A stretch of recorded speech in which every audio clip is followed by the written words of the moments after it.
Shalom warga kerajaan, selamat malam. Kita bersyukur buat kebaikan Tuhan. Kita bersyukur buat kasih setia Tuhan yang menolong kita, yang menopang kita sampai hari ini. Saya yakin dan percaya sepanjang minggu ini kita mengalami kebaikan Tuhan. Mari malam hari ini kita datang memuji dan menyembah Tuhan. Kita tahu bahwa dalam ucapan syukur kita ada kuasa, saudara. Kita percaya bahwa rencana Tuhan bagi kita adalah yang terbaik, karena Dia mengasihi kita lebih dari yang kita pikirkan dan lebih dari apa yang kita bayangkan. Demikianlah Tuhan mengasihi saya dan saudara. Haleluya.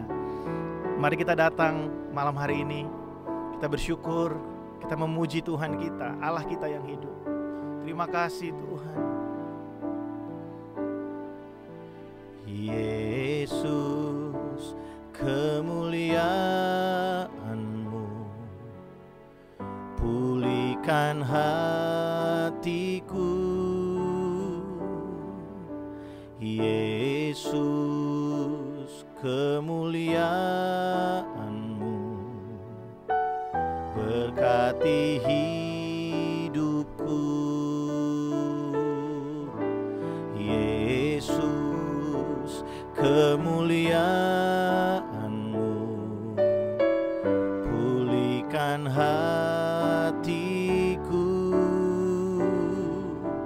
Yesus, kemuliaan-Mu berkati hidupku. Segala pujian syukur bagi-Mu, Kau hadir dalam hidupku. Kini ku datang sujud di hadapan-Mu, memuji-Mu, menyembah-Mu. Yesus, ku menyembah-Mu. Kami menyembah Engkau Tuhan. Mari sekali lagi katakan sama-sama pujian ini. Yesus, kemuliaan-Mu pulihkan hatiku. Yesus, kemuliaan-Mu berkati hidupku. Segala pujian syukur bagi-Mu, Kau hadir dalam hidupku. Kini ku datang sujud di hadapan-Mu, memuji-Mu, menyembah-Mu. Yesus, ku menyembah-Mu. Segala pujian syukur bagi-Mu, Kau hadir dalam hidupku. Kini ku datang sujud di hadapan-Mu, memuji-Mu, menyembah-Mu. Yesus, ku menyembah-Mu. Mari kita sembah Tuhan malam hari ini. Segala pujian bagi Engkau Tuhan. Haleluya. Segala pujian syukur bagi-Mu, Kau hadir dalam hidupku. Kini ku datang sujud di hadapan-Mu, memuji-Mu, menyembah-Mu. Yesus, ku menyembah-Mu.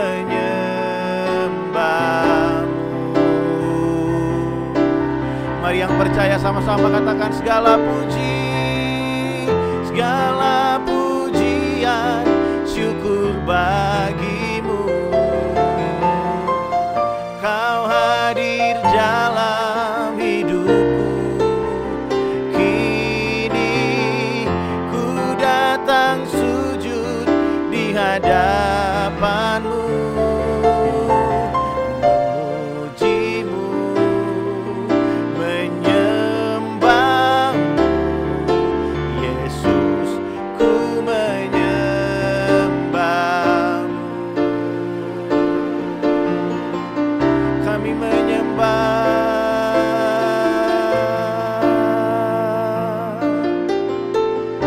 Yesus, Raja kami. Yesus yang layak disembah, Yesus yang layak dipuji.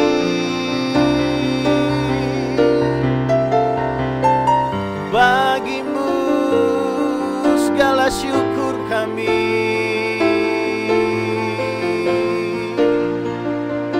bagimu segala pujian kami. Mari kita bawa ucapan syukur di hadapan Raja kita malam hari ini. Engkau yang layak disembah, Engkau yang layak terima segala pujian, Engkau yang layak terima syukur kami. Hanya namamu. Kami percaya akan kesetiaan-Mu ya Tuhan. Kami percaya akan kesetiaan-Mu bagi kami Tuhan. Tidak ada pribadi yang seperti Engkau.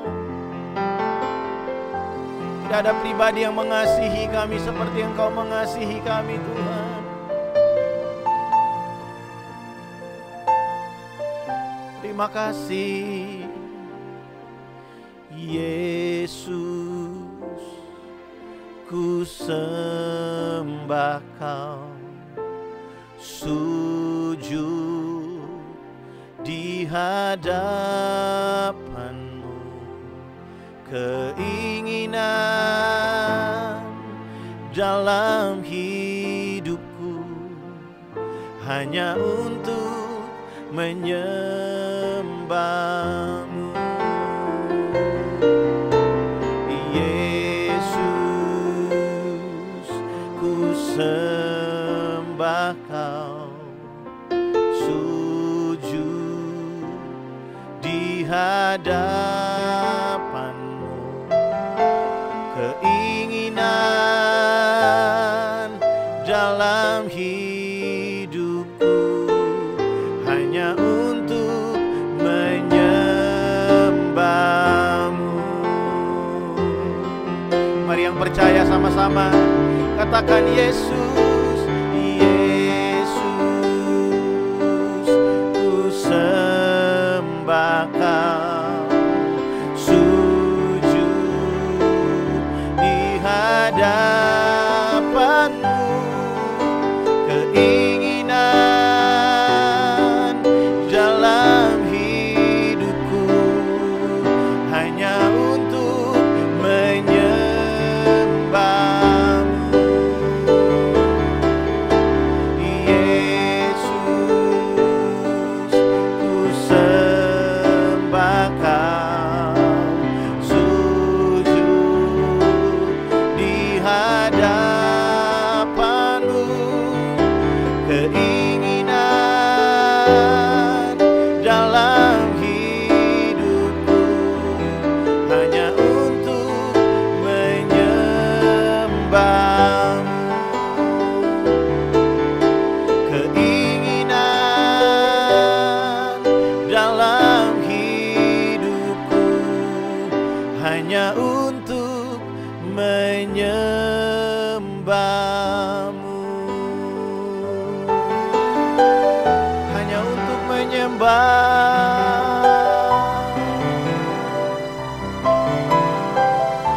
Yesus.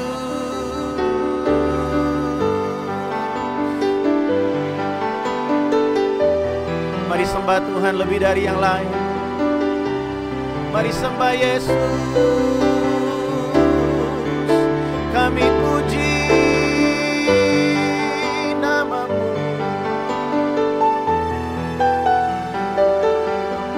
Tiada yang lain selain Kau Yesus, Allah yang berkuasa.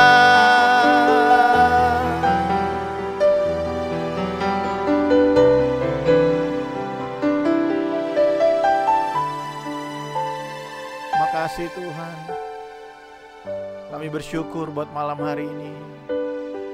Terpujilah nama-Mu Yesus, pujilah nama-Mu. Terima kasih Tuhan. Keinginan dalam hidupku hanya untuk menyembah-Mu.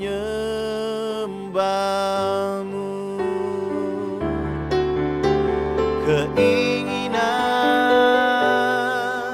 dalam hidupku hanya untuk menyembah-Mu.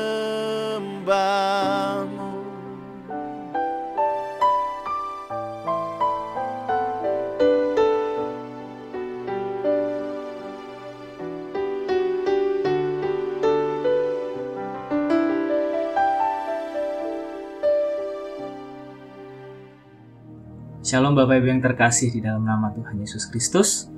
Sebelum kita merenungkan firman Tuhan pada malam hari ini, mari kita bersatu di dalam doa.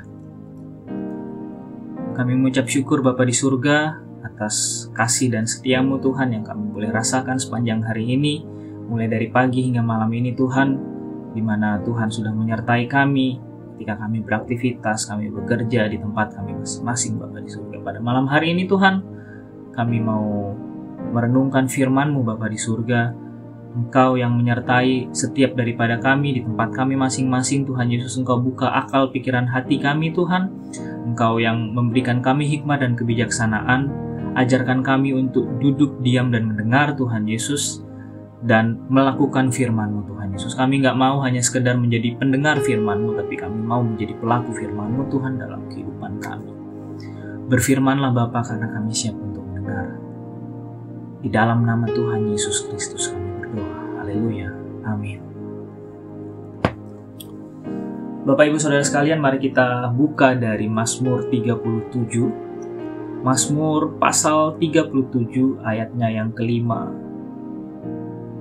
dan sampai 7a. Ayat yang kelima sampai 7a. Berbunyi demikian, serahkanlah hidupmu kepada Tuhan dan percayalah kepadanya, dan Ia akan bertindak. Ia akan memunculkan kebenaran-Mu seperti terang dan hak-Mu seperti siang. Berdiam dirilah di hadapan Tuhan dan nantikanlah Dia. Kita hanya akan belajar dari 3 ayat, mungkin hanya 2,5 ayat kalau kita mau lihat di sini, karena saya tidak mengambil ayat 7 full, tapi hanya sebagian saja. Jadi dari 3 ayat ini kita akan belajar tentang kita akan bagi menjadi tiga bagian, dan kita akan masuk kepada bagian-bagian itu satu persatu. Kita mulai dari ayat yang kelima. Di sini saya mau katakan sebagai bagian dari apa yang harus dilakukan oleh kita sebagai umat Tuhan atau sebagai manusia. Yaitu adalah serahkanlah hidupmu kepada Tuhan dan percayalah kepadanya, dan Ia akan bertindak. Jadi menyerahkan hidup kepada Tuhan itu adalah hal pertama yang harus kita lakukan. Hidup merupakan suatu kesatuan dari semua yang terjadi dalam kehidupan kita. Jadi kalau kita mau berbicara tentang kehidupan, itu akan sangat luas cakupannya. Itu sebabnya pada malam hari ini kita hanya akan berbicara, atau kita hanya akan membahas tentang 2 aspek dalam kehidupan, yaitu perkataan dan perbuatan. Jadi perkataan dan perbuatan itu adalah bagian dari hidup kita, tidak peduli arahnya kemana. Kenapa saya katakan demikian? Karena gini, perkataan dan perbuatan yang ditujukan kepada kita maupun yang kita tujukan keluar kita, itu tetap bagian dari kehidupan kita. Nah, yang menjadi bahasannya adalah begini. perkataan dan perbuatan yang dari luar, yang ditujukan kepada kita, itu adalah sesuatu hal yang kita tidak bisa kontrol. Mungkin perkataan atau perbuatan itu bisa membangun kita, bisa memotivasi kita, tapi juga bisa menjatuhkan kita, menjatuhkan mental kita. Mungkin bisa membuat kita sedih, mungkin bisa membuat kita marah. Mungkin bisa saja kita tidak mengerti artinya, sehingga kita menyalahartikan hal tersebut. Atau juga mungkin pada saat itu, pada saat perkataan atau perbuatan itu ditujukan kepada kita, kita sendiri tidak mengerti maksudnya Tuhan. Maksudnya Tuhan menghadapkan situasi yang sedemikian rupa kepada kita, baik itu perkataan dan perbuatan yang membuat kita senang, ataupun yang membuat kita sedih, membuat kita marah, ataupun membuat kita kaget, ataupun menjadi khawatir, ataupun apapun itu. Jadi mungkin kita tidak tahu maksudnya Tuhan, sehingga mungkin kita jadi menyalahartikannya, oh kok seperti ini ya Tuhan, kenapa Tuhan seperti ini, gitu. Nah, tapi saya mau katakan bahwa mungkin kalau perkataan dan perbuatan dari luar itu kita tidak bisa kontrol, tapi saya yakin dan percaya bahwa perkataan dan perbuatan yang keluar dari hati dan pikiran kita dan keluar dari mulut kita itu adalah sesuatu hal yang kita bisa kontrol. Nah, pertanyaannya adalah seperti ini, bagaimana kita mengontrolnya, atau bagaimana caranya kita bisa mengendalikan perbuatan dan perkataan kita? Ya, saya mau katakan bahwa kita sudah punya manual booknya.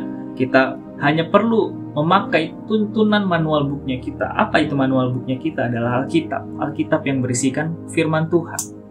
Jadi itu adalah manual booknya kita sebagai anak-anak Allah.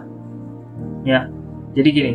Dan dalam manual book itu sendiri kita boleh belajar banyak hal. Bagaimana cara kita berperilaku kepada sesama kita, bagaimana kita berperilaku kepada saudara kita, kepada orang tua kita, kepada anak kita, kepada suami kita, kepada istri kita. Banyak sekali tuntunan hidup dalam malam hari ini, gitu, dalam diskusi kita atau dalam sharing pada malam hari ini yang kita lebih bahas, yaitu adalah tentang perkataan dan perbuatan itu sendiri. Banyak sekali tuntunan dalam firman Tuhan bagaimana cara kita berkata-kata kepada sesama kita, dan juga bagaimana kita melakukan sesuatu, melakukan tindakan kepada sesama kita. Jadi itu adalah manual booknya kita. Jadi saya mau katakan seperti ini, ketika kita telah menerapkan atau melakukan atau memperkatakan firman Tuhan pada setiap hal yang kita lakukan dalam kehidupan kita, ya, yang keluar dari mulut kita atau perbuatan kita, itu kita sudah menerapkan firman Tuhan. Disinilah bentuk penyerahan hidup kepada Tuhan terjadi. Kenapa saya katakan demikian? Kenapa saya katakan bahwa ini adalah bentuk penyerahan hidup kepada Tuhan? Karena gini, karena kita menyerahkan diri untuk dibentuk, diarahkan, dimurnikan sesuai dengan firman Tuhan. Kita mengerti bahwa firman Tuhan yang kita baca, yang kita renungkan adalah pedoman kita untuk kita menjalani kehidupan. Pedoman kita bagaimana kita berperilaku, pedoman kita bagaimana kita mengucapkan ataupun melakukan conversation kepada sesama kita. Jadi itu adalah pedomannya kita, dan kita menyerahkan diri kepada Tuhan untuk dibentuk sesuai dengan firman Tuhan. Itulah dia adalah bentuk daripada penyerahan diri kepada Tuhan. Sebagai contoh gini, mungkin kita melakukan hal yang benar. Mungkin kita melakukan hal yang benar dalam pekerjaan kita, dalam keluarga kita, gitu. Tapi tidak dianggap. Mungkin kita tidak dianggap, malah mungkin kita ditertawakan atas perbuatan kita atau perkataan kita, atau mungkin itu salah satu contoh. Atau mungkin contoh yang lain adalah ketika kita diperhadapkan kepada situasi tiba-tiba ada orang datang kepada kita marah-marah gitu. Mungkin orang tua kita, mungkin anak kita, mungkin pasangan kita, mungkin siapapun yang ada di sekitar kita, bos kita, mungkin supervisor kita yang ada di kantor gitu, tiba-tiba datang marah tanpa kita melakukan sesuatu hal yang salah sebenarnya, yang mungkin sebenarnya orang tersebut lagi dapat masalah, lagi kesal, dan akhirnya dia mencari pelampiasan gitu, dan kenanya ke kita. Dan ketika kita kena seperti itu, ketika kita sedang diperlakukan tidak adil, kita dianggap remeh, kita ditertawakan, atau mungkin kita dimarahi tanpa sebab, akhirnya kita jadi emosi, kita jadi marah sendiri, kita jadi ngomel-ngomel gitu kan, dan hati kita menjadi panas. Saya mau katakan ini merupakan bentuk ketidaktaatan, atau bentuk daripada kita memberontak dari tuntunan Tuhan. Kenapa saya katakan demikian gitu? Kalau kita membaca ayat selanjutnya, maka kita akan membaca ayat ini. Mazmur 37 ayat 8 itu mengatakan, berhentilah marah dan tinggalkanlah panas hati itu. Jangan marah. Itu hanya membawa kepada kejahatan. Sekali lagi saya bacakan di Mazmur 37 ayat 8 itu adalah dikatakan demikian, berhentilah marah dan tinggalkanlah panas hati itu. Jangan marah, itu hanya membawa kepada kejahatan. Jadi kita sudah tidak melakukan firman ini kalau kita sudah marah, panas hati,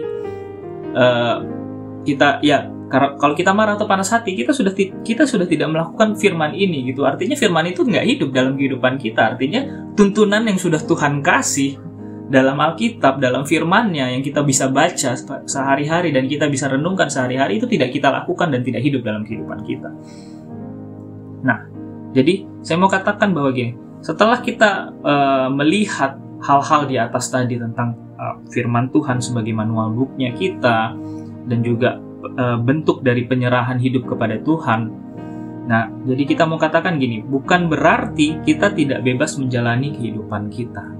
Ya, bukan berarti ketika kita melakukan firman Tuhan, bukan berarti ketika kita sudah menyerahkan hidup kita kepada Tuhan, itu kita tidak bebas dalam hidup kita. Well, saya mau katakan gini, kita masih bebas menjalani kehidupan kita. Hanya Tuhan memberikan norma-norma kehidupan dalam kerajaan Allah. Ya, karena kita adalah warga kerajaan Allah. Jadi kita juga perlu mengerti, kita perlu tahu norma-norma kerajaan Allah seperti apa. Itu dia norma-normanya. Dan saya percaya bahwa gini, saya percaya Tuhan memberikan kebebasan yang bertanggung jawab. Artinya kebebasan yang Tuhan berikan kepada kita untuk melakukan banyak hal, kita mampu untuk mempertanggungjawabkan semuanya di hadapan Tuhan. Nah, next, setelah menyerahkan hidup kepada Tuhan, yang perlu kita lakukan adalah percaya kepadanya. Percaya kepadanya dan ia akan melakukan bagiannya. Dan ia akan bertindak. Apa tindakannya? Kita masuk kepada ayat berikutnya, yaitu bagian kedua, ayat 6. Dan di ayat 6 ini saya mau katakan ini adalah bagiannya Tuhan. Ini adalah bagiannya Tuhan. Ia akan memunculkan kebenaranmu seperti terang dan hakmu seperti siang. Nah, jadi ketika kita sudah memperkatakan dan melakukan hal yang benar sesuai dengan firman Tuhan, dan karena hal yang kita sudah lakukan tadi itu, kita disalah mengerti, kita disakiti, kita dimusuhi, kita ditertawakan, atau mungkin kita tidak dianggap sama sekali, atau mungkin ada hal-hal lain yang tidak mengenakkan untuk kita, saya mau katakan jangan khawatir, karena ini janji Tuhan. Di ayat ini adalah janjinya Tuhan, bahwa Ia akan memunculkan kebenaran kita seperti terang. Terang di sini diambil dari bahasa asli itu or atau ore. Seperti itu, saya kurang mengerti cara bacanya seperti apa, tapi dia tulisannya ore gitu kalau ditranslatekan. Nah, yang artinya bahasa asli ini artinya itu gini, cahaya di waktu siang atau terang di waktu siang. Jadi bukan terang dari lampu, bukan seperti itu, tapi ini terang atau cahaya di waktu siang. Yang artinya gini, hal ini menggambarkan sesuatu yang akan tampak jelas, bukan samar-samar dan tidak bisa ditutup-tutupi. Cahaya di waktu siang hari gitu. Saya percaya bahwa semendung-mendungnya cuaca pada saat itu,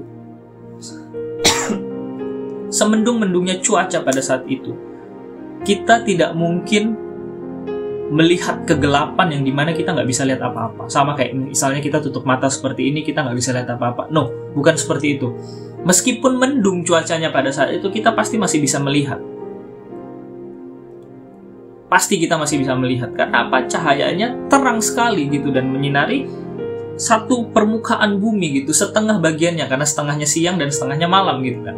Nah, jadi saya percaya bahwa hal seperti ini yang artinya gini, kalau Tuhan memunculkan kebenaran kita seperti terang, itu bukan hal yang akan bisa ditutup-tutupi.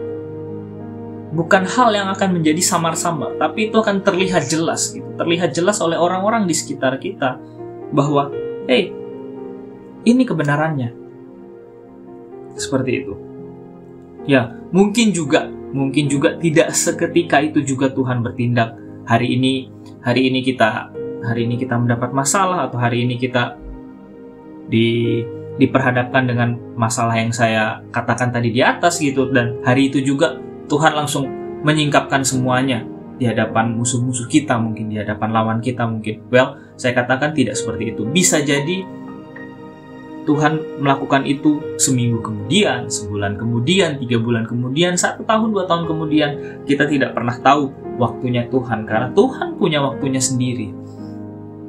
Jadi saya mau katakan, He has the perfect timing. Tuhan punya waktu yang tepat, yang sempurna. Jadi kita hanya perlu percaya kepadanya. Trust Him. That's it. Nah, Tuhan Yesus pasti akan membela perkara kita. Saya yakin dan percaya Tuhan Yesus pasti membela perkara kita ketika kita sudah melakukan kebenaran firman Tuhan. Tuhan tidak pernah ingkar janji. Beda sama manusia. Kalau manusia berjanji, dia bisa aja nggak menepati. Tapi kalau Tuhan Yesus, kalau Tuhan sudah berjanji, apa yang Ia perkatakan pasti akan Ia genapi. Itu Tuhan kita. Itu Tuhan kita. Jadi gini, saya percaya segala sesuatu yang kita sudah lakukan, ketika kita sudah melakukannya dengan benar. Sekali lagi saya mau pertegas ini, kalau kita sudah melakukannya dengan benar, sesuai dengan tuntunan firman Tuhan, kita nggak perlu takut. Kita nggak perlu takut, karena Tuhan pasti bela kita. Tapi kalau memang kita yang salah, kalau kita salah dan lawan bicara kita di sini mungkin teman, kolega, anak-anak kita, orang tua kita, suami kita, istri kita, pasangan kita. Nah, kalau mereka mungkin ternyata yang benar, bukan kita yang benar, ya ini yang kita harus mengerti, bahwa kita harus punya sikap hati untuk siap dikoreksi. Jadi jangan sampai kita hanya minta sama Tuhan, Tuhan bela perkaraku, Tuhan bela aku, Tuhan. Kita hanya minta seperti itu, tapi kalau kita salah, kita diem-diem aja. Udahlah, diem-diem aja lah. Mungkin Tuhan nggak tahu kalau aku salah gitu. Well, Tuhan tahu semuanya. Tuhan tahu ketika engkau salah, Tuhan tahu ketika engkau benar. Dan saya percaya ketika engkau benar, engkau akan dibela Tuhan. Tapi ketika engkau salah, engkau juga harus siap untuk dikoreksi oleh Tuhan. Kita masuk kepada bagian ketiga, bagian terakhir di sini, yaitu saya mau katakan ini adalah bagiannya manusia lagi gitu. Yaitu berdiam dirilah di hadapan Tuhan dan nantikanlah Dia. Nah, jadi gini, ketika kita telah melakukan dan memperkatakan apa yang baik dan benar dari sudut pandangnya Tuhan, kita haruslah juga percaya bahwa Tuhan ada di pihak kita. Ya, kita harus percaya bahwa Tuhan ada di pihak kita. Kita cukup berdiam diri di dalam hadiratnya dan nantikanlah Dia. Saya mencoba melihat ayat ini dari bahasa lain.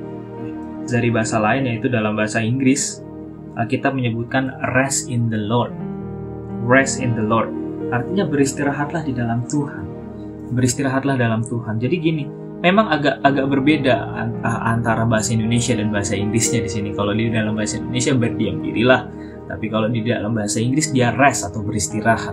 Karena kadang manusia itu susah untuk berhenti memikirkan hal-hal yang lain gitu, berhenti memikirkan masalahnya, berhenti melamun tentang hal-hal yang di masa depan.